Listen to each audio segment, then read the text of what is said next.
वडार समाजाच्या वतीने गोपाळकाल्यानिमित्त शनिवारी परंपरेप्रमाणे नगर प्रदक्षिणा होणार आहे। तब्बल 108 वर्षांची परंपरा असलेली ही दिंडी मिरवणूक शनिवारी दुपारी बाळीवेस येथील श्री लक्ष्मण महाराज मंदिरापासून सुरुवात होणार आहे। यावेळी चंद्रनील फाउंडेशनतर्फे दहीहंडी निमित्त भारतीय सैन्याचा गौरव करणारा देखावा सादर करण्यात येणार असल्याची माहिती चंद्रनील फाउंडेशनचे अध्यक्ष CS सुशील बंदपट्टे यांनी दिली।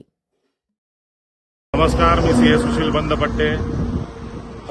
गुरुवर्य लक्ष्मण महाराज यांनी सुरू केलेली नगर प्रदक्षिणा 108 वर्षानंतर देखील अखंडितपणे चालू आहे। यंदाच्या वर्षी ही 16 ऑगस्ट रोजी ही आमची नगर प्रदक्षिणा आमच्या लक्ष्मण महाराज जे वडार समाजाचं जे मारुती मंदिर आहे तिथून सुरुवात होणार आहे आणि बाळवेज चौक, विजय चौक, चाटी गल्ली, मंगळवारपेठ पोलीस चौकी, माणिक चौक, दत्त चौक, चौपाड, नवजवान गल्ली आणि वडार समाज अशा पद्धतीने नगर प्रदक्षिणा पूर्ण होणार आहे। तर मी सर्व सोलापूरकरांना तमार वडार बांधवांना आवाहन करतो की त्यांनी मोठ्या संख्येने सामील व्हायचं आहे आणि यंदाच्या वर्षी चंद्रनील सोशल फाउंडेशनच्या वतीने भारतीय सैन्यांच्या शौर्याचा गौरव ह्या संकल्पनेतून साकारणार आहोत। आम्ही 2 देखावे, यातील एका देखावात आम्ही दहशतवादी संघटनांच्या ठावठिकाणाचा नायनाट करणार आहोत आणि दुसऱ्या देखावात भारतीय सैन्य भारत मातेचं संरक्षण करताना असा देखावा सादर करणार आहोत आणि सोलापुरात पहिल्यांदाच हवेतून हलता देखावा सादर करण्याचं काम चंद्रनील सोशल फाउंडेशनच्या वतीने होणार आहे।